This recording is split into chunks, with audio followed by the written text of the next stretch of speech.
Olá, sejam todos bem-vindos ao William Woods Podcast. Estamos no terceiro episódio. Para iniciar o episódio de hoje, eu vou ter que respirar fundo, porque a pessoa que está aqui hoje, ela foi um divisor, um cara fundamental na minha vida. Ele, que quando eu conheci, ele era meu professor. Depois, vou explicar melhor isso mais à frente, hein? Ele virou meu chefe, porque a gente sabe que chefe não existe. Na época eu achava que ele era meu chefe. Depois, ele virou o meu líder, um cara sensacional. E mais na frente, o meu amigo. Além de tudo, um parceiro que divide os palcos hoje comigo aí nas palestras, nas atividades, né? Ele vem me ajudando, me contribuindo. Enfim, se eu for falar o que esse cara é aqui pra mim, eu vou ficar aqui umas 2h30. Nada mais, nada menos. Obrigado, grande mestre, Schneider. Olá, que prazer imenso, William. Obrigado. É sacanagem, viu? Você começar podcast desse jeito aqui, né, só escutando aqui, dando aquelas mordidinhas assim, sabe? Pra não ficar com as lágrimas escorrendo aqui, mas muitíssimo obrigado. Fico honrado, né, de estar aqui com você e ver os caminhos que você anda trilhando. Parabéns. Obrigado, mestre. Vamos explicar o porquê, mestre. Tem gente que fala assim, mas é porque ele tem mestrado? Uma vez foi até engraçado isso. Além dele, a qualidade dele, né, como professor, mas isso surgiu como uma piadinha. Na faculdade, toda vez que eu ia apresentar os trabalhos, eu gostava de fazer alguma coisa para quebrar o gelo. E eu gostava muito de assistir a escolinha do professor Raimundo. E quando o Rolando Lero ia fazer uma pergunta para ele, você sabe que na faculdade eu dava uma enroladinha, né? Aquele negócio e tal. Então, ali na faculdade, quando me fazia uma pergunta, eu pegava ali do Rolando Lero, né? Amado mestre. E aí foi ficando. Mestre Schneider, além de ser uma reverência, né? Amizade, tudo, é um apelido carinhoso. Pra gente começar, mestre, Schneider. Quem é Schneider? Porque, assim, muitas pessoas te conhecem como professor. A gente até bateu um papo aqui antes, você é muito convidado como professor para você explicar, nos orientar. Mas hoje eu queria mergulhar um pouco no mundo Schneider, quem ele é, o que motiva, o que a disciplina, o que o esporte foi na vida do Schneider. Mas pra gente começar, mestre, de onde você é? Schneider, por que Schneider? Fala um pouquinho de você para o pessoal. Vamos lá. Schneider, então, nome de origem alemã, onde a dona Dalva, né, que sou filho, costureira, escutou esse nome em um jogo na década de 80, especificamente em 85, foi o ano onde eu nasci, né, 9 de fevereiro de 85. Ela escutou esse nome e assim ficou, Schneider. É engraçado, né, que meu nome veio do futebol e hoje eu não tenho. Eu nunca tive, na verdade, né, nenhuma ligação específica com futebol, já tentei algumas vezes quando criança, quando adolescente, tentar aprender, mas nunca me chamou atenção, né? E tem um nome provindo do esporte. Schneider Correia, que vem da dona Dalva também, e Tolentino, que vem do seu Antônio, do Tonhão, que é caminhoneiro. Okay. Eu sou de Presidente Olegário, me formei em Patos de Minas e estou aqui em Araxá, já tem 13 anos. E é isso, sabe? Essa vinda para cá, como você colocou, né, foi um divisor de águas ali em alguns momentos. Essa vinda para cá foi um divisor de águas na minha vida, né? Saí de uma cidadezinha pequena, na época tinha uns 10, 12 mil habitantes, e vim para Araxá, que é a cidade grande para mim até então, né? Muitos às vezes desmerecem aqui, mas enfim, para mim é a cidade grande, é onde eu tô, e tô aqui há 13 anos. Bacana. Mas se você veio para Araxá com o intuito de buscar novas oportunidades? Foi sim, William. Até então, há 13 anos atrás, né, 2010, até 2009, na verdade, 2010 eu vim para cá. Eu já graduado em Educação Física, né, eu sou licenciado e bacharel em Educação Física, pós-graduado em Fisiologia e Cinesiologia do Exercício, em Musculação e Personal Trainer. Estou finalizando a fisioterapia e a docência universitária. Até então, né, eu já formado, já com uma pós-graduação, era o único profissional na minha cidade que fazia avaliação física, era o único profissional que trabalhava com personal trainer. Então, morando na casa de mãe, ganhava uma graninha boa, tava tudo certo, tudo tranquilo, né? Mas eu sou uma pessoa muito inquieta, né, com a questão da progressão. E lá eu percebi que se eu tivesse ficado por lá, eu continuaria por lá, ganhando a minha grana, mas eu não teria uma reverberação do meu trabalho. Eu acho que eu estaria por lá e estaria tudo certo, mas, como eu disse, eu sou muito inquieto em relação à progressão. Meu pai já morava aqui em Araxá, perguntei se dava para eu vir morar com ele, para poder estudar e continuar os estudos, e vim para poder fazer fisioterapia. Sempre queria algo a mais, pensava ou nutrição ou fisioterapia, né? Querendo ou não, tá tudo casado com educação física. Mas a área do movimento me chamou mais atenção, né? O Schneider é um cara apaixonado pelo movimento do corpo humano, qualquer que seja ele, mas sou muito apaixonado. Então vim para cá para poder fazer a fisioterapia, né? Hoje estou no 9º período, faltando ali só o estágio para poder concluir o curso. Nossa, fantástico. Aí você falou da paixão pelo movimento.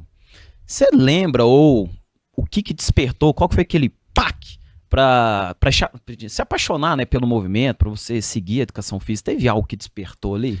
Teve, William, e é algo contraditório hoje nos meus conceitos, né, de profissional de educação física, e é algo que é até fútil, né? O real motivo que me fez entrar para a educação física. Lembrando, é o que me fez ir lá e fazer a prova, é isso que eu vou contar.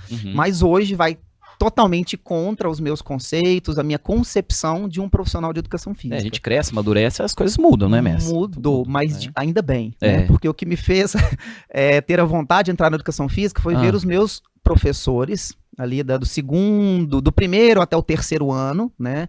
Professores de educação física que iam pra quadra com a bola debaixo do braço, onde a molecada, a meninada, a moçada, tudo amava aquele professor. Ele chegava lá, rolava uma bola, sentava, fazia a chamada, ficava na sombra toda a aula, daí 50 minutos, ele recolhia aquela bola, ia lá pra sala, fazia a chamada e devolvia a turma. Eu olhei para aquilo e falei, cara, olha que maneira mais bacana de eu ganhar dinheiro e ser muito bem quisto por todo mundo. O cara não faz nada, ainda mesmo assim é o cara da escola, né? É o queridinho. Falei, eu quero isso pra mim. Olha que legal, cara. Quero isso pra mim. Aí fiz, né, a prova, passei. Eu sou da 2ª turma de Educação Física da Unipam, lá de Patos de Minas. Pegamos um monte de coisas a serem feitas, enfim, né? Tava construindo ainda. Nós não pegamos quase nada do curso pronto, né? Fizemos tudo fora, em academia, externa, enfim. E a cada semestre eu fui me apaixonando mais pelo o que é realmente a educação física, né? O que é a raiz da educação física, que é a saúde provinda do movimento, né? Então, ali no primeiro ano mesmo, no finalzinho do primeiro ano, eu já tive até vergonha do que eu acabei de contar aqui, que foi o que me motivou. Falei, não acredito, com um curso desse, com essas capacidades todas que a gente tem, eu sem conhecimento, escolhi o curso para poder ficar quieto e ganhar dinheiro. Então, por isso que eu estou falando que hoje, absolutamente, o motivo que me fez entrar para a educação física não condiz, né, com o que eu tenho com a educação física na minha vida. Mas isso aí que você falou, mestre, eu acho muito bacana, interessante, porque o que te motivou foi o que te cativou naquele momento foi essa situação. Mas aí você viu que dentro do processo não é só aquilo. Então acho que na vida de todo mundo, às vezes a gente entra por um caminho e a gente vai crescendo por ele. E eu acho que por isso que, acho com certeza, por isso que hoje em dia você tem essa inconformidade, né, que existe dentro de você. Ali só foi a forma, né, que você tinha de visualizar aquilo para ser fisgado, né, para mudar a realidade, porque você mudou, pelo menos a minha história e várias de outras pessoas que vão estar assistindo, né, mudou a história de vida, a forma de pensar, mais técnica e menos euforia, né, você lembra? Lembro demais. O que é essa história, turma? Ó, eu sempre fui um cara muito agitado. Eu vim do futebol e o meu nome é homenagem a um jogador de vôlei, né? Parece, ó. É o William, era o William da geração de prata. Eu gosto muito da história do Bernardinho. Eu fui estudar a história do Bernardinho e fiquei sabendo que ele era um reserva de um tal do William. E aí eu perguntei, né, minha mãe, ela falou assim que meu nome era homenagem a um jogador de vôlei, que era o William, da geração de prata. Eu falei, olha, que bacana, olha pra você ver. E eu fui pro futebol, nada a ver. Mas assim, essa inconformidade, um pouco de conseguir extrair o melhor das pessoas, faz com que cresça, né, tenha direção. Eu lembro que você sempre me disse assim, falou, mestre, sou muito grato por tudo que você fez por mim. Então ele falou assim, ó, sempre deu oportunidade, foi você que agarrou. Então aí a gente também consegue entender um pouco, né? Porque você também é fruto de oportunidades que te deram e você abraçou. E você está ressignificando. Na verdade, você está reaplicando aquilo que fizeram com você, né? E realmente, né? Aqui em Araxá, logo quando eu cheguei, né? Eu já tinha conhecidos aqui, porque eu fiz uma pós-graduação em Uberaba, de Fisiologia e Cinesiologia, então conheci alguns profissionais. Hernani, Zitão, Lilian, Alexandre, Giovanni. Conheci esse pessoal lá. Sabia que tinha fisioterapia aqui, cheguei, fui atrás dos que eu conhecia. Na época, Lilian, Alexandre e o Ítalo, né, o Zitão, trabalhavam na Cornélios. Então eu cheguei aqui numa segunda-feira, na segunda-feira mesmo eu já estava lá batendo na porta da Cornélios, né, para ver se tinha uma oportunidade lá. E no primeiro dia, naquele dia que eu estava lá, um professor já faltou. E eu indo, né, deixei meu currículo, conversei um pouquinho lá com o Rodrigo, com o Renato, eu lembro que eles estavam no dia. Eu indo embora, 2 ruas para baixo, já meu telefone já toca. Olha, você quer uma oportunidade? O professor acabou de falar que não vem hoje. Você consegue estar aqui na sala? Eu falei, demais. Opa. Já voltei, já me deram um uniforme, eu já estava de bermuda, eu lembro que eu já estava pronto, assim, né, para a sala. E já fiquei naquele dia até de noite, já fechei a academia. E daí o professor pegou mais 2 ou 3 dias que eu estava doente, e eu fiquei esses 2 ou 3 dias, e daí para frente foram me oferecidas oportunidades, realmente. E eu sempre, né, muito grato por essa oferta, fazendo valer aquilo que me foi ofertado. Então, né, mandando ver sempre em tudo que apareceu na minha frente, e da mesma forma você, né? O que eu disse é exatamente isso, né? Eu não te dei nada. Só falei, cara, tem isso aqui, você quer? Quero. Ó, tem isso outro aqui, você quer isso aqui? Quero. Isso você dá conta? Cara, você me dá 2 dias pra eu preparar, mas eu dou conta, eu quero. E foi pegando, então... Eu acho que é bem por aí mesmo, né? A gente honrar aquelas oportunidades que nos são oferecidas, né? Fazendo o melhor que a gente pode sempre. Isso é bom, né? Isso mostra também que, independente da etapa de vida que você tá, eu acho que todo momento é importante aplicar. Você teve coragem, né? Você teve coragem de assumir novos desafios, de sair da sua cidade, porque a gente que é cidade pequena, que todo mundo conhece o nome de todo mundo, pra você chegar no banco demora 20 minutos, porque dá pra você tomar uns 10 cafezinhos até chegar lá, e a gente sair pra chegar, entre aspas, uma cidade grande, porque aqui tem grandes oportunidades, sim, assim, né? E as oportunidades vão chegando e a gente vai aproveitando.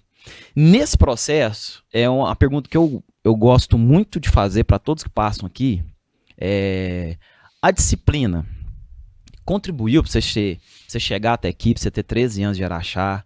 Como é que é a disciplina no seu dia a dia? Como é que se aplica? Como é que o Schneider vê a disciplina e como é que ele coloca ela em prática? Dentre muitos conceitos que tem, enfim, né? Para mim, William, a gente fazer o que tem que ser feito, independentemente se gosta ou não daquilo, da melhor forma, né? Porque só fazer... Você não está sendo um cara muito disciplinado. Às vezes, eu tenho que ir para academia. Então, às vezes, você até acorda de manhãzinha, de cedinho, vai para academia, mas fica lá, você fica se enrolando, fica mentindo para você mesmo. Isso não é ter disciplina. A disciplina, ela precisa de vir, né, com a busca da perfeição, ou com o melhor que você puder aplicar, enfim, né, com muito engajamento, porque só fazer por fazer, na minha opinião, não é ser alguém disciplinado, né? Muitos alunos, às vezes, nos buscam, eu estou indo para academia sempre, todos os dias, estou tentando, mas quando chega lá, ele não tem a disciplina de manter, né, aquela intensidade no treinamento. Então, às vezes, a disciplina ela fica partida, ela fica pela metade. Então, realmente, nada mais é que, né, fazer o que tem que ser feito, você gostando ou não, da melhor forma que você tiver para ser feito naquele momento. E você corre, né, mestre? Você também pratica exercício. Sou um atleta amador de corrida, apaixonado, né? Tem até aqui no braço, aqui, ó, pra ver, aqui, ó, a evolução, ó, que vem aqui do macaco ao mutante, né? Cada tatuagem dessa tem um significado, mas isso aqui é pra gente lembrar que sempre é possível de evoluir, sempre é possível de ser melhor. A gente não saiu lá de quadrúpede, bípede, andando, correndo, né, do macaco ao mutante, né? Não falo de questões genéticas aqui, mas a gente se tornar realmente diferenciado, né? Então, sempre é possível evoluir. E sou um corredor e na corrida eu vejo muito isso, né? Na minha opinião, a corrida é o esporte mais democrático que existe, afinal de contas, precisa de você. Claro, um calçado, tem toda uma questão que envolve, mas você não precisa de uma bicicleta, você não precisa de uma moto, você não precisa de uma piscina, você não precisa de nada, né? Você precisa da sua disciplina. Então, eu não era corredor dos 15 anos, quando eu comecei a treinar, a fazer musculação, até os meus 25, mais ou menos, tem em torno de 10, 13 anos que eu corro. 10 anos. Quando eu cheguei em Araxá, eu não corria. Eu apaixonei por essa questão. Mesmo treinar, que é o que eu nunca largo, né? A questão da musculação, o treinamento de força, enfim. A corrida é o momento que eu me sinto Schneider. Que eu não sou, inclusive, marido da Luana, pai do Rian, de 7 anos, pai do Yuri, de 8 meses. Eu não sou o Schneider empresário, não sou o Schneider professor, não sou, enfim, eu sou eu, né? Sou eu corredor. Então, eu acho na corrida essa oportunidade. Quando eu tive a oportunidade de experimentar a corrida, eu senti essa liberdade. Porque dentro da academia a gente acaba, né, que é abordado por um, por outro ali, a gente é o professor, continua sendo, sim, e em demais ambientes também. Mas na corrida eu achei um momento para ser eu, né? Como eu brinquei aqui, né? Pai de ninguém, filho de ninguém, né? É uma válvula de escapa, desestressar, para se conectar com você mesmo, você com seus pensamentos, você usa para esse sentido, né? Exatamente, William, né? É a corrida e a música. Né? Então a música também ela é muito presente na minha vida. Eu escuto quando eu tô triste, quando eu tô feliz, quando eu tô eufórico, quando eu quero me acalmar, quando eu tô ansioso, né? Adoro o meu rock and roll, adoro de verdade. Então quando eu uno os dois, então me sinto mutante, realmente eu me sinto Flash. Eu me sinto Flash. Isso mesmo. E quando você tá com dificuldade, igual você disse, a música, né? Ela te cativa, ela te motiva, ela te muda ali o seu estado físico, mental. Você está com uma dificuldade, Schneider, passando por um problema, dificuldade. Um exemplo, às vezes William, estou com uma dificuldade, eu sou muito apegado à fé, não à religião, mas sou muito apegado à fé. Aí eu fico, né, vou à Bíblia, leio, faço reflexões, converso com as pessoas, converso com você, enfim. Mas e o Schneider, quando ele está com algum problema, alguma dificuldade, ele precisa fazer a superação, ele precisa superar algo. Qual que é o caminho que ele segue ali? Meditação, William. Eu procuro todos os dias, né, ter 3 momentos de meditação durante o dia, onde às vezes eu consigo 5 minutos, às vezes eu consigo 15 minutos, às vezes, dependendo do problema, eu levo um pouco mais de tempo, né, que é tirar um momento longe de tudo, né, para que eu possa pensar de uma forma um pouco mais coerente, respirar um pouco melhor, para poder tomar a melhor decisão para aquele momento e acalmar os ânimos também, né? Porque às vezes, dependendo do problema, a gente se desespera. Como que eu vou resolver? Para onde que eu vou correr? Então eu tiro momentos prestando atenção na minha respiração. Às vezes até escuto uma música, mas normalmente nesses momentos nada, porque a música acaba me desfocando um pouquinho, porque tem um solo de guitarra lá, eu viajo no solo de guitarra, quando eu tô escutando música, eu sou baterista, eu sou guitarrista, eu sou baixista, vocal, então nem se fala.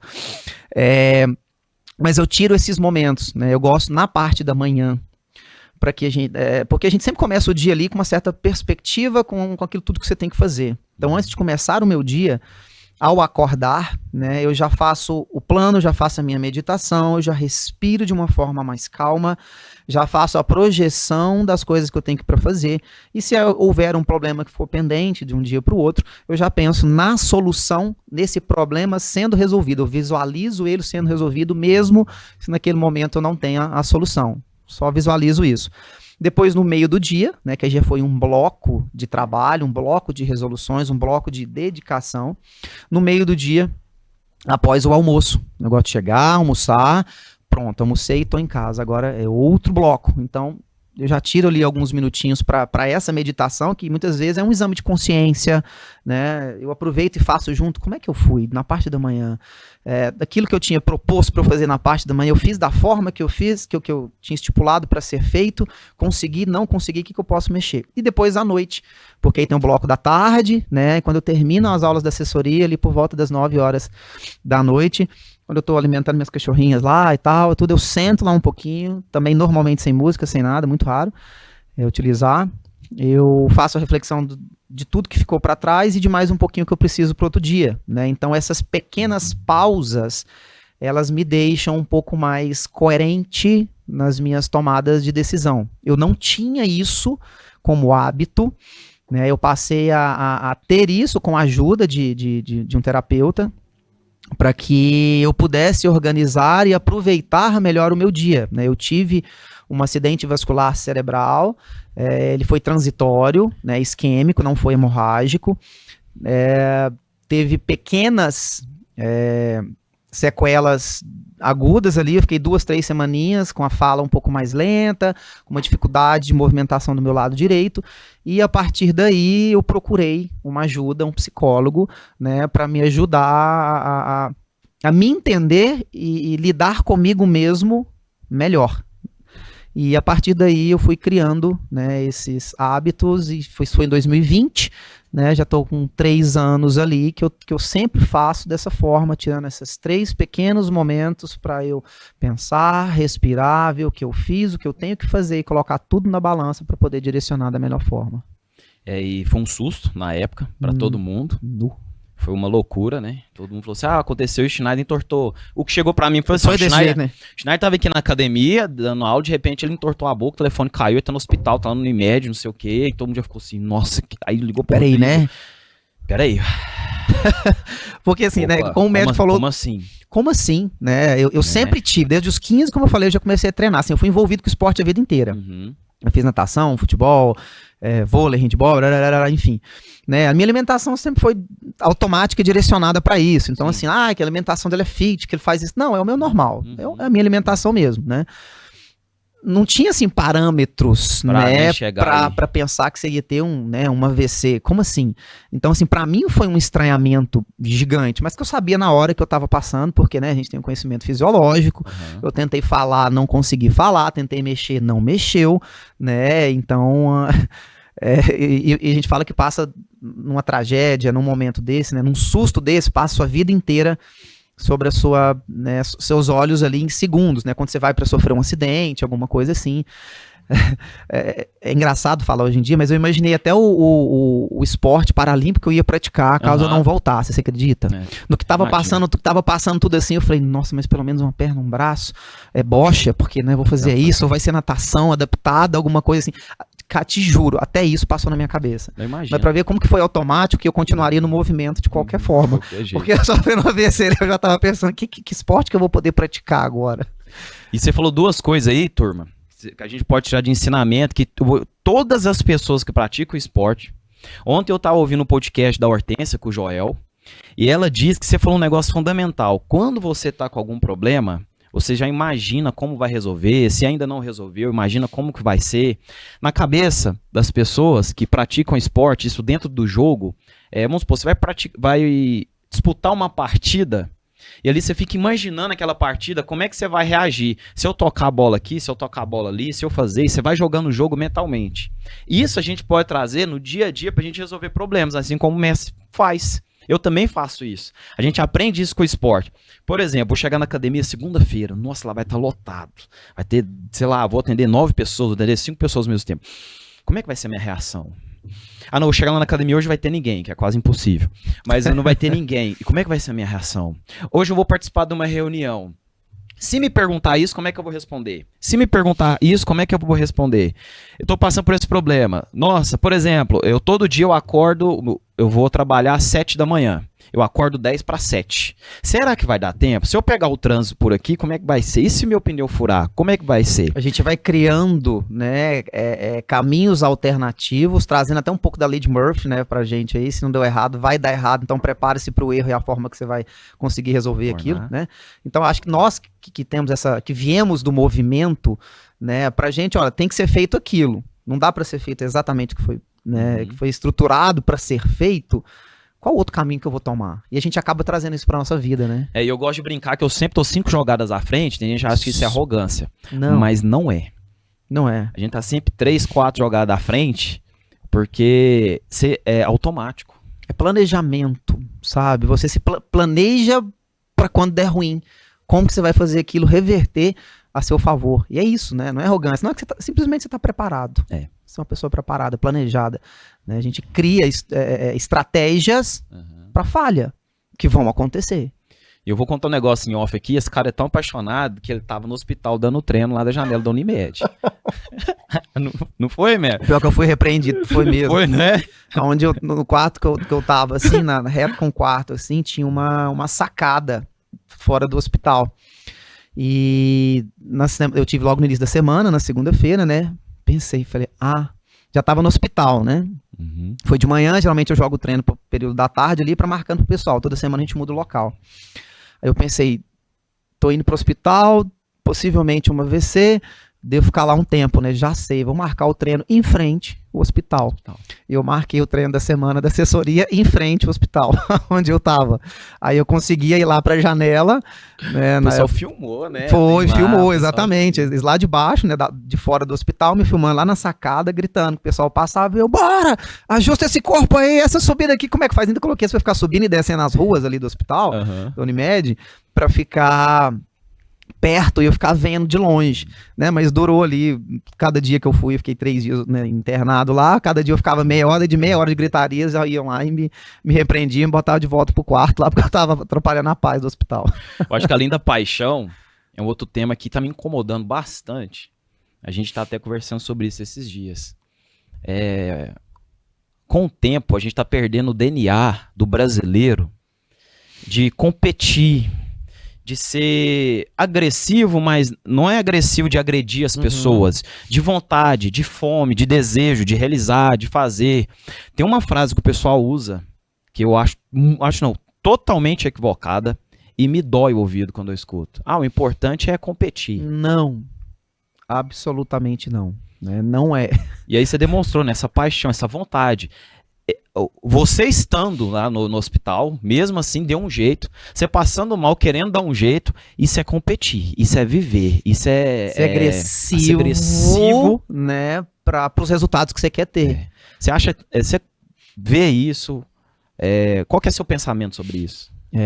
Eu vejo, William, que essa questão da competitividade, né, que provém do esporte e é uma lição para a vida, né, por isso que há muitas coisas que a gente faz na vida é reflexo que a gente, né, tá enraizado no esporte, no movimento, tá sendo muito deturpado o que é competir pelo quê, né, exemplo no esporte.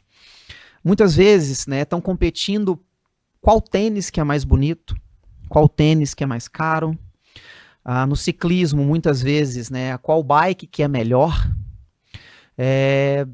sei lá, né, no ambiente fitness ali, qual roupa que está mais bonita. Então, a essência da competitividade esportiva, que primeiramente é ser melhor do que você, não ser mais bonito do que você é, ser melhor fisiologicamente falando. É isso que é a questão competitiva do esporte. Eu sou um corredor, então eu tenho que ser mais rápido. Eu sou um bodybuilding, né? Eu tenho que ter um corpo mais proporcional. Eu sou um ciclista, mesma coisa, mais rápido, enfim. Então, hoje em dia, infelizmente, até no futebol, eu acompanho de forma rasa, mas me ajude, por favor, se eu estiver enganado. Muitas vezes é qual salário que é mais alto, quanto que eu ganho em mais contrato, e não exatamente o quanto que eu sou importante para o meu país, o quanto que eu sou definitivo ou não em uma partida. Né? Então essa questão da competitividade, como eu disse, né, ela está sendo deturpada, né? Ela está sendo vista de uma forma que está atrapalhando essa raça que o brasileiro sempre tem, como você muito bem colocou, esse DNA competitivo que o brasileiro sempre teve, sempre, é natural nosso. Né? Lá de quando a gente vem, a gente teve sempre que tentar ser melhor. O jeitinho brasileiro não deveria ser o jeitinho brasileiro da malícia. Da última hora. Não, é o jeitinho brasileiro que a gente colocou aqui, que a gente acha um jeito de fazer aquilo que tem que ser feito da melhor forma. E não um jeitinho de passar o outro para trás, de ganhar nas costas dos outros, né, de extorquir alguém. Não, o jeitinho brasileiro real é justamente esse. Eu não tenho cão, eu casco um gato. Eu não tenho carro, eu vou de bicicleta. Eu não tenho bicicleta, eu vou de a pé. Então isso, né, não está sendo mais dessa forma, infelizmente. Então sim, eu concordo, né, que se não houver uma forma diferente de se pensar, e muitas vezes nós que somos profissionais do movimento começarmos a ensinar que é muito mais importante realmente você ser competitivo por parâmetros fisiológicos do que se a roupa do outro é mais bonita, se ela é mais cara, se o tênis ele é de placa ou não, se a bike é de alumínio ou de fibra de carbono, enfim, infelizmente sim, a gente vem perdendo muito disso. Quando eu tava no futebol, eu conversava muito com os meninos no sentido seguinte, teve uma vez que um rapaz, até na academia, ele foi para os Estados Unidos trabalhar e ele tava fazendo aqueles, se fala, aqui fala muito, é marido de aluguel, né? Que esse negócio, o pessoal vai fazer manutenção nas casas. Aham. Ele chegou a fazer manutenção numa casa e ele não sabia. Ele foi fazer uma atividade lá, onde ele teve que tirar a bandeira dos Estados Unidos e colocar ela no chão pra não sujar, pra não estragar e tudo mais. Olha pra você ver como é que é o DNA norte-americano. E aí, o dono da casa chegou e viu que ele pegou aquela bandeira e colocou no chão. Cara, eu não posso... Pra começar, eu não sei o que ele falou, mas assim, eu não consigo nem te repetir o tanto de palavrão que ele falou pro brasileiro. Por ter tirado a bandeira. Por ter tirado, tipo, você não poderia ter tirado essa bandeira daí, tal, e falou um monte, você não pode fazer isso, tal. O supervisor dele chegou e conversou com o proprietário da casa, falou assim, ó, ele é novato, ele não sabia dessa paixão, ele não sabia que isso poderia causar tanto transtorno pra vocês, a gente pede desculpa, né, ele só tirou ali pra não estragar a bandeira, aí ele falou assim, tudo bem que isso não se repita. Olha só, né? Curto, direto e grosso. E eles não perdem isso, né, William? Não. Sempre foi. Tem uma bandeirinha hasteada na porta, no mastro, no quarto, no carro. Eles não perdem isso, né? Esse patriotismo. E nós aqui, o brasileiro, turma, sempre foi competitivo. O brasileiro não aceita segundo lugar. E eu concordo, a gente nunca deve aceitar o segundo lugar. Só que aí vamos colocar umas aspas. O que a gente tem que ensinar, né? A gente não deve gostar do segundo lugar, mas a gente não deve conquistar ele a qualquer custo e sem passar por cima de ninguém. E o principal, aprender a perder. A gente tem que aprender a perder, mas a gente não pode gostar de perder. Exato, né? E com respeito, a gente pode perder, não tem problema nenhum, né? Porque a questão é essa, e eu trabalho isso com meu filho, né? Você conta aquela história do Rian, da corrida, papai, ele foi melhor porque ele treinou mais? Isso, né? O meu filho de 7 anos, eu brinco que é meu triatletinha, ele nada desde um ano e pouquinho, ele corre sempre, a partir do momento que ele conseguiu ficar em pé, ele já é um corredor e já, né, tá rodando bem de bicicleta. E eu sempre trabalhei com ele justamente essa questão, a importância de estar competindo, a importância de se equiparar frente aos outros para uma situação que você quer se medir como que você tá. Isso para a vida, na escola, no esporte, enfim. Mas sempre tratei com ele da seguinte forma. Olha, Rian, por mais que a gente treine, né, por mais que você queira ganhar, em algum momento e muitas vezes na sua vida, vai ter alguém que estudou mais, treinou mais, dedicou mais. Então, por mais que você queira, às vezes você não vai conseguir ter os resultados equiparados ao todo como você gostaria. Então, sempre coloquei ele nas competições de corrida, né, que sempre os kids. E em determinado momento, né, ele passou a entender de tal forma, né, que ele correu e chegou em segundo lugar. Ficou tristinho, né, sempre a gente dá os parabéns e tudo, né, e eu sempre pergunto para ele, falo assim, Rian, por que você acha que o outro mocinho chegou na sua frente? Né, sempre trabalhando isso com ele. E nesse dia eu nem precisei de perguntar, ele chegou, não, papai, fiquei em segundo, né, e tal, mas olha, na viradinha lá, o meu colega, ele conseguiu virar um pouco mais antes do que eu virei, e eu fiz a volta maior, né? Então, ele mereceu ganhar porque ele foi melhor do que eu. A palavra que ele queria usar era estratégia, não foi isso que ele utilizou, não lembro a palavra exata.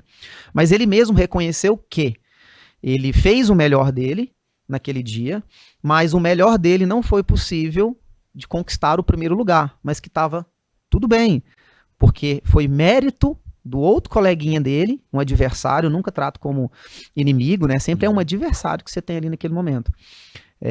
O coleguinha dele mereceu chegar primeiro e assim foi, né? Então eu tento trazer isso tudo para a vida dele. Na escola, né? É importante sim querer ser o primeiro. Para tudo que ele vai fazer, querer ser o melhor. Porque isso acaba já ensinando para ele que tudo que ele tem na vida dele vai depender do que ele faz, e não exatamente, né, das coisas que ele ganha, enfim, corra atrás. Mas está tudo bem se naquele momento você não for o melhor, mas analise toda a situação, por que eu não fui o melhor? Ele mesmo já me falou, porque o meu coleguinha conseguiu virar um pouco antes, porque isso gera aprendizado, né? A partir daquele momento, ao invés de chorar, de dar birra, de ficar esperneando que eu não consegui, não, peraí, eu não consegui, mas por quê? que eu não consegui, né? E a partir daí tentar melhorar aquilo. Tenho certeza que se eles correrem de novo naquele mesmo local, da mesma forma, ele vai lembrar e vai virar antes, né? Ele vai fazer a volta mais rápida, então, né, gerou aprendizado na vida dele. E é isso, né? Porque quando a gente fala de competição, às vezes as pessoas ficam pensando assim, a gente tem que ser agressivo, a gente tem que passar por cima a qualquer instante, de qualquer jeito. Não, gente, mas assim, o brasileiro tá perdendo esse DNA. Tanto que ontem eu tava na casa de um aluno, eles fizeram uma pesquisa e o Brasil ficou em 56º. A pergunta foi, você está satisfeito com o seu corpo? E com o passar do tempo, o brasileiro, acontece, ele tá ficando, cada dia passa, mais sedentário. Com isso, autoestima baixa, não somente peso, né, turma? Tudo vai piorando. E aí, senão que a pessoa olha no espelho, ela não consegue gostar daquilo que está vendo. Por quê? Primeiro, a gente tá matando esse DNA, que é querer aceitar a derrota. Ah, tá bom, tá né? Vai certo, assim, mas tá beleza. Okay. Não. Mediocridade, né, William? Mediocridade, né? Não, eu faço o que eu posso. Não, tá tudo bem, o que eu posso eu tô fazendo. Tá, não. Arruma muita desculpa, né? Eu não fiz porque meu tênis era ruim, eu não fiz porque tava quente, eu não fui porque tava sol. Não fui porque era pra fazer um teste, só tava testando como é que eu tava, enfim. Assume, né? Foi lá, fez o que tinha que ser feito, infelizmente não conseguiu, supera aquilo, melhora e se siga, cara. Entenda, né, que o processo é de dedicação, é de disciplina. Né? E infelizmente a gente cria muitas vezes heróis inatingíveis, né? A gente cria padrões, a gente olha para um corredor, olha para um Usain Bolt e quero vestir o que ele veste, quero calçar o que ele calça e quero estar como ele. Não, o processo não é esse. Né? Absolutamente o processo não é esse. É de muita construção, é de muita paciência. Né? O pessoal sempre fala, né, para as Olimpíadas, o cara treina 4 anos para ir lá e corre 10 segundos. Né? E você treina realmente isso tudo? Você treina 4 anos para ir lá e ter esse resultado da sua vida? Não. A galera não faz isso. É olhar para a história dessas pessoas, né, e usar como inspiração e não como comparação. Isso. Pontual, William. Pontual, exatamente. Aquilo pode te inspirar, mas não se compara com ele. Ele é nível mundial. Por isso que é importante a gente, né, como eu disse, a gente está participando de competições regionais, né, para você se mensurar frente àquilo que você se propôs a fazer. Concursos, provas, né? Eu acho que nos avaliarmos, nos submeter a avaliações é importante para que a gente possa, né, ter a ideia onde a gente está frente ao todo, né, e a partir daí tomar uma direção mais assertiva. O bate-papo é tão bom, pessoal, que é difícil não aprender, né? É difícil a gente não estar engrandecendo com cada palavra que você fala aqui, mestre. Sensacional. Obrigado. Muito bom mesmo. Vamos fazer uma pausa aqui, para falar dos nossos parceiros. Quero agradecer, um grande abraço para o Léo, né, lá da Oficina da Imagem. Você que está precisando tirar foto de aniversário de 15 anos, casamento, formatura, passa lá, Rua Mariano de Ávila, 320. E para você que quer conhecer um pouco do trabalho dele, talvez você está em outra cidade, né, ou se você estiver passando aqui para o Araxá, vá lá e confira. Mas também você pode conferir o trabalho deles, na Oficina da Imagem, estúdio.com.br, é o site deles, entra lá, Oficina da Imagem, estúdio.com.br, todas as palavras em minúsculo, tá bom? E você que está querendo colocar em prática disciplina, você está querendo colocar em prática a persistência, a superação, melhorar um pouquinho a cada dia, está precisando de ajuda? Vou te dar 2 locais muito bacanas de você passar lá e conhecer. A unidade 1 da Cornelius Academia. Passa lá e bate um papo, faça uma aula experimental, tá na hora de se movimentar, o verão tá chegando aí, o projeto verão começa agora. Você quer melhorar? Começa agora. Não entra nesse loop de, deixa para depois, deixa para segunda. Não, melhore hoje, melhore agora. Vai lá, na unidade 1, fica na Rua Carvalho Lopes, 280. E também tem a unidade 2, que fica ali, na Olegário, na Rua Presidente Olegário Maciel. Passe lá, ali no Clube Araxá, passe lá. Marque uma aula, conheça, eu tenho certeza que os profissionais que lá estão vão te ajudar a conquistar seus objetivos com várias dicas, treinos personalizados para aquilo que você realmente necessita. Eu tenho certeza que ali sim você vai crescer, vai entender como treinar, e vai entender todos os mecanismos, todos os benefícios que o treinamento vai proporcionar para o seu corpo. E falando sobre Cornelius Academia, no início do episódio eu falei sobre que o Schneider, né, antes eu entendi essa palavra, tão importante que é a gente evoluir. Eu falei que o Schneider era meu chefe. O Schneider nunca foi meu chefe. Eu acho que eu falo isso para todos os estagiários que chegam lá. Eu falo assim, ó, você veio para o melhor lugar que você poderia estar. Pode perguntar eles em off. Eu falo, ó, melhor lugar, a Tamara. Isso, Tamara chegou lá, que é a mais recente agora. Eu falei pra ela assim, ó, você tá no melhor lugar que você pode estar. Que você vai crescer. Sabe por quê? Aqui você não tem chefe. Aqui você tem líderes. Os caras falam e faz. Você tá trabalhando para 2 professores universitários. O pessoal tá sempre em contato com artigos. O pessoal pratica esporte, ele tá sempre querendo superação. Ele vai te entender. O Schneider saiu de... Falei uma breve, né? O Schneider saiu de lá, hoje que você contou, veio aqui, então ele entende os estrangeiros. O Rodrigo entende a dificuldade, porque depois o Rodrigo vai passar aqui para contar isso mais a fundo. Quando ele foi para faculdade, ele ficou dormindo anos no sofá. Então ele entende a dificuldade do processo de estar de bicicleta, de não ter nada. Então você veio para o melhor lugar. Líderes. Schneider também é líder, Schneider também é empresário. Mestre, quando você vai montar uma equipe, o que você avalia na pessoa? O que te chama a atenção? Fala assim, não, essa aqui vale a pena investir, igual você investiu em mim. Por quê? Quando eu estava na faculdade, era tanta vontade de fazê-la, porque eu demorei mais de 10 anos para formar. Mas não é por causa de incompetência, não. É por causa que os caminhos que a vida vai nos dando. Eu fiz educação física 3 vezes e eu só consegui... Primeira vez eu fiz o vestibular, não consegui fazer. Depois eu fiz o vestibular de novo, não consegui ingressar no curso. Na terceira vez que eu fiz o vestibular, eu consegui iniciar e terminar. E ali era tanta vontade de chegar, eu ia apresentar um trabalho, às vezes parecia que eu tava meio dopado, tanto que eu tava aceleradão.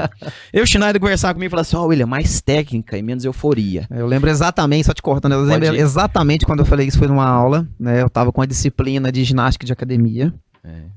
O grupo do William, né, cada grupo tinha que dar uma modalidade, jump, step, spinning, lutas, enfim, os bodies da vida, né, e o William tinha ficado com a equipe do William com o jump. Eu lembro direitinho, a gente tinha que colocar, tinha o Jonathan, se brincar eu lembro até a posição que vocês estavam nos jumps, dando a aula lá.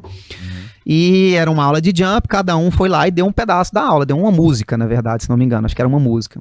Era uma música para cada um da equipe, né? Umas 4, 5 pessoas, 4, 5 músicas, era a aula do dia, enfim, né? E tinha que mostrar o planejamento, explicar o porquê do porquê, enfim. Aí foi lá, passou, acho que o Jonathan era da sua equipe, se não me engano, foi lá, deu a aula dele. Inclusive um abraço para ele aí, Jonathan Castro, excelente profissional de educação física, né, tem um orgulho danado, colega de trabalho com assessoria esportiva, enfim. Aí foi dar aula, o William, não lembro se foi o último ou um dos últimos ali para encerrar o negócio mesmo, e ele subiu em cima dessa cama. E a impressão que eu tinha é que era os últimos 5 minutos da vida dele, em cima daquela cama elástica. Porque o que ele batia nessa cama elástica, o que ele jogava essas pernas pra cima e o que ele botava de energia pra fora, assim, eu falei, eu até assustei. Era música de arrochadeira, né? Era. Bem frisado. Bem frisado. E, sabe, ele colocou tudo que ele tinha naquele momento lá. Né, realmente contagiou, porque uns da outra equipe ali não tinha tanta energia e a galera tava meio desanimada, e o jump é difícil, né, tem que estar animadão, e o William colocou a vida naquele negócio, então assim,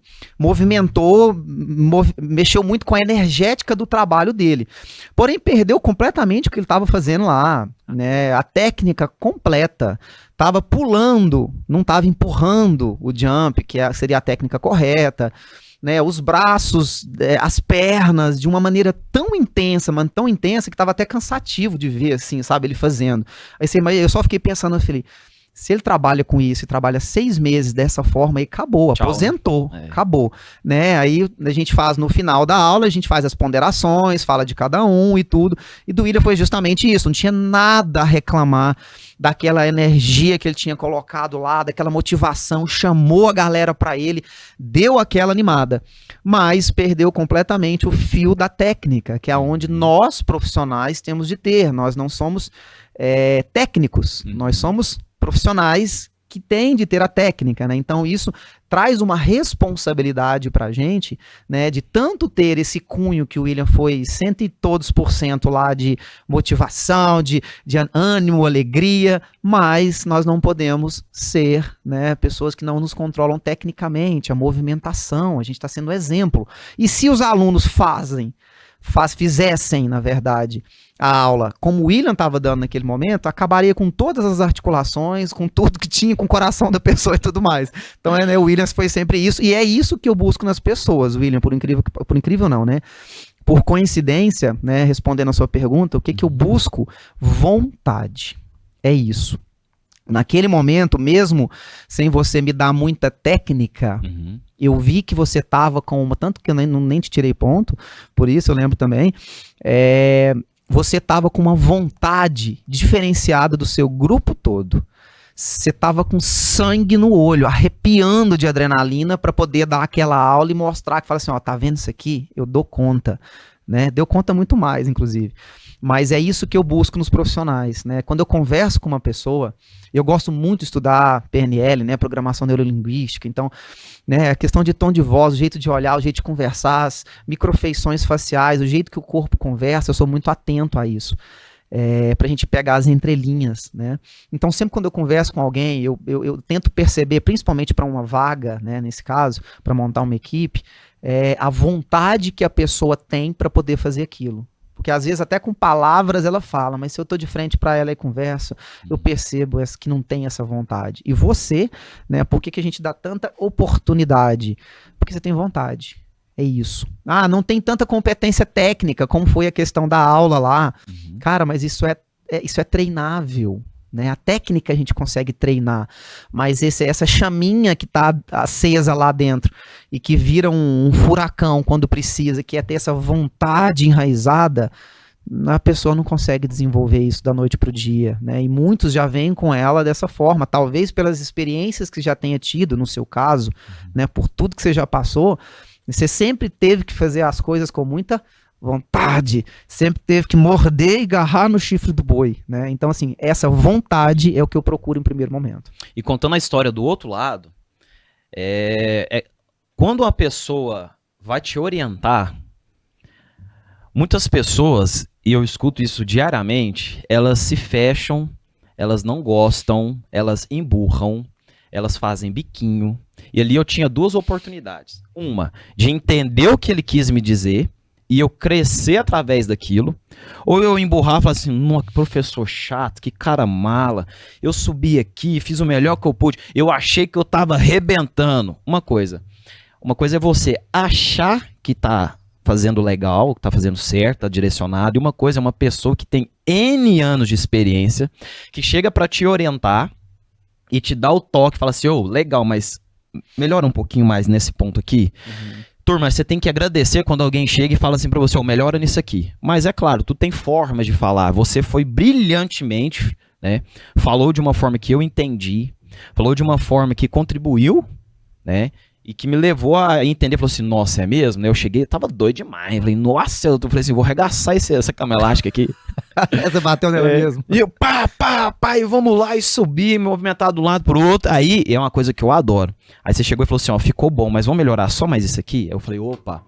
Quando uma pessoa chega pra te orientar e fala assim, você tá fazendo assim, legal, mas vamos fazer mais assim? Ela tá te encurtando ensinamentos de 5, 6, 7, às vezes, meses ou anos. Aqui nós tava, eu só esqueci, foi quarto ou quinto período? Quinto período, era. Já tinha, não tinha nem saído do período ali da licenciatura ainda, né? Quinto período. O cara me deu uma dica que eu fiquei trabalhando isso na minha cabeça, que eu faço isso até hoje. O professor me deu uma dica que eu fiquei trabalhando isso no mais três períodos e meio ali, que eu fiquei amadurecendo isso. Então a pessoa deu a dica, coloca em prática. Entenda que ele está querendo contribuir com o processo. E eu poderia, como disse, né, poderia ficar emburradinho, não fiquei. E eu vou te falar, quando eu formei, eu falei pra turma, eles me perguntam, olha, quando você formou, você teve dificuldade? Eu falei, não, só trocou a camisa. Porque o meu período de treinamento foi tão foi tão bom, foi tão intenso, foi tão profundo, Você foi passou tão por muitas gratificante. experiências, né, É. William, né? Você esteve envolvido um pouquinho com tudo que a educação física tem para oferecer, né? A projetos, a coletivo, treinamento, tudo, né? E ouvindo, uma frase que eu ouvi quando eu entrei na ferrovia, o Fábio me falou: William, fala pouquinho e ouve mais. Então na faculdade, às vezes, até quando eu tô na palestra, o pessoal vai fazer pergunta, eu falei, não tem muito. Se eu tiver pergunta, eu faço. Mas não, vou ouvir mais. Talvez eu faça lá no finalzinho. Ouve mais, aquele de ouvir, digerir. Falei assim, opa, ele tem razão, né? Mesmo que a certos momentos as pessoas falam com você, você fica, mas que isso? Ouve.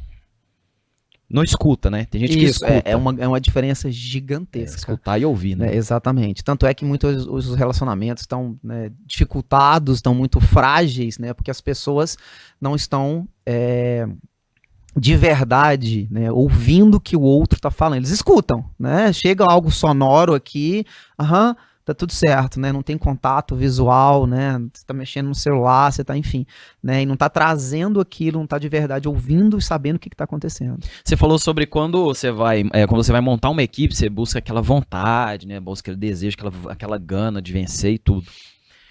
E qual que é a maior dificuldade? Seria o contraponto disso?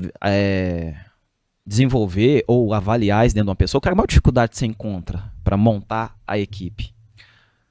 Sim, ao mesmo tempo que o que a gente mais procura, infelizmente, é o que a gente menos acha. É porque às vezes a pessoa demonstra isso 3 semanas. Exato. Aí depois... Vamos dizer que é a constância na vontade, né? O que eu mais busco seria a vontade, mas a maior dificuldade é a constância na vontade. Porque às vezes, como você colocou, né, nas 3 primeiras semanas, primeiro mês, como nós já tivemos, né, inclusive na Cornelius Atlética, que ele citou lá na rua Legário Maciel, das 19 às 20, não, das 18 às 20 horas, essa persona que estou conversando estará lá para poder atendê-los, então vai lá para vocês verem que tudo que ele está falando não é mentira, né? Ele faz parte sim dessa equipe e é possível, disso tudo que ele falou para vocês aí, é possível lá com eles. Né, nós já tivemos muitas pessoas que passaram por nós lá, né, estagiários, citando assim, que, né, conversa com a gente e, né, te promete tudo ali de dedicação, 1 semana, diminui um pouco, 2 semanas, 3 semanas, não vai 1 mês. Às vezes tem o sangue no olho, mas que seca rapidinho. Essa chama, ela apaga rápido. Então essa constância nessa vontade, nesse querer de verdade, é difícil e é onde você vem mantendo desde sempre, né? Nunca que eu fiz uma proposta para você, que eu te convidei para algum projeto, você deu um passo para trás, ou no meio do processo, né, você fraquejou. Não, essa constância na vontade, né, é o que faz um diferencial. Show. Pra gente fechar, Messi, 2 perguntas. Primeiro, você tem um grupo de corrida, né? A gente esqueceu de citá-lo mais a fundo aqui.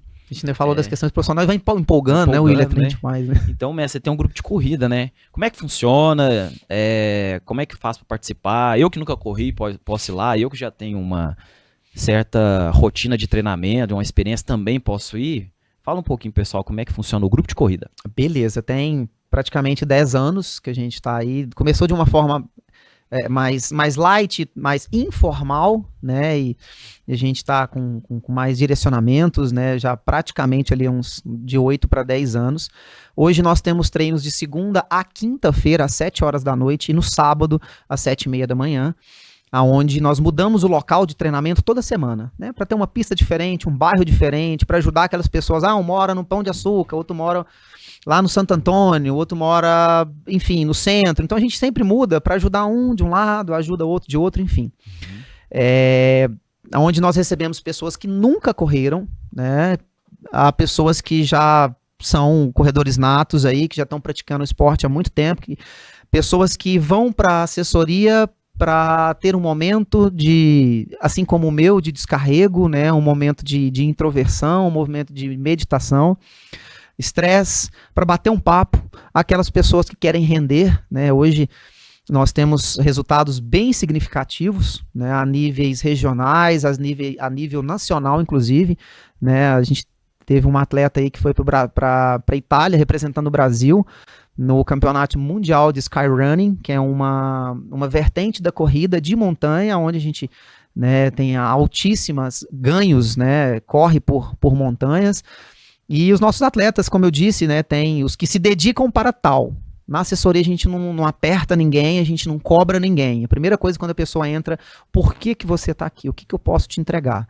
Não, eu tô aqui só para emagrecer, ponto. Então eu sei que eu não vou insistir com aquela pessoa para participar ali de competições, para ser medalha, para buscar troféu, enfim, não, eu tô aqui só para bater um papo, para ver gente, tá tudo certo. Social ali. O social, exato. Hoje a gente está com uma média de 50 alunos, onde a gente vai para todas as competições regionais ali, encaminha alguns outros, como tem atletas que vão para Paraty na semana que vem, para o TMB, como eu disse, a gente vai para atleta que foi para Itália, enfim. Então, trabalhamos principalmente não, né? Exclusivamente com atletas da vida real. Hoje não temos nenhum profissional, que o profissional do esporte é aquele que vive por conta do esporte. Mesmo a nossa atleta, que é da seleção brasileira, que é a Thaís Alves, ela é uma atleta da vida real, porque ela tem que custear, né, os gastos dela, ela não recebe de governo, ela não recebe de federação nenhuma, nenhum dinheiro. Então, hoje, os nossos atletas, por mais que rendam, né, são atletas da vida real, são pessoas que ganham dinheiro fazendo alguma outra coisa e têm a corrida como um estilo de vida. Cara, que fantástico.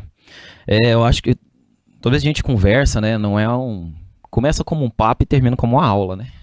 Eu acho que assim, é muito ensinamentos, é muita evolução, é muita história, de superação, dedicação, de coragem, disciplina. Eu acho que dá pra fazer 40 cortes, né? Se você pegar, dá pra fazer até um curso, né? Desse nosso bate-papo aqui. Eu fico feliz pelas palavras. Mestre, pra gente fechar, se você pudesse deixar uma mensagem, uma frase de 30 segundos, 1 minuto, não sei, uma semente, resumindo esse episódio, ou algum ensinamento que você quer deixar para as pessoas, para as crianças, para os adultos, enfim. Um ensinamento do Schneider Tolentino. O que o Schneider falaria? Difícil. Difícil, né? Mas enfim, sim. Olha, se olhe no espelho, se olhando no espelho, tenta ver o reflexo da sua vida naquele espelho. Aquilo que você está vendo é respectivo às tomadas de decisão que você teve na sua vida. Olhei no espelho, tô gordo. Tomada de decisão. Você escolheu aquele caminho. A não ser que você tenha uma patologia, enfim. Olhei de frente para o espelho e vi uma pessoa endividada. É o relacionamento que você escolheu ter com o dinheiro. Olhei para o espelho e vi uma pessoa derrotada. São pelas escolhas que você fez na sua vida. Olhei no espelho e estou vendo uma pessoa de sucesso. Então, a nossa vida nada mais é um reflexo de tudo que você toma de decisão. Então eu acho assim, tente se pautar, respirar antes, né, de você tomar qualquer decisão e olha o que essa decisão vai ter de reflexo lá na frente. Eu estou impaciente com a minha família, eu vou acabar o meu casamento. Olha lá na frente. O que aquilo vai ter de reflexo na sua vida, né? Então, eu acho que é por aí, né? A gente está hoje aqui e a gente vai continuar dessa forma e se olhar no espelho e ver o reflexo da sua vida por tudo aquilo que você escolhe ser. É você que é o responsável por tudo que acontece na sua vida. Agora vocês estão entendendo, né, porque eu chamei de mestre, né? Obrigado. Imagina. Pessoal, esse foi o William Hudson Podcast, 3º episódio. Obrigado. Compartilhe com as pessoas, com seus amigos, seus familiares. É o que eu digo aqui sempre, mestre, no final. Vamos espalhar essa semente do bem, de informação, de conhecimento. Então siga também nós nas plataformas, né, no canal William Hudson Podcast, no YouTube, no Instagram e no Spotify. Um grande abraço e até o próximo episódio.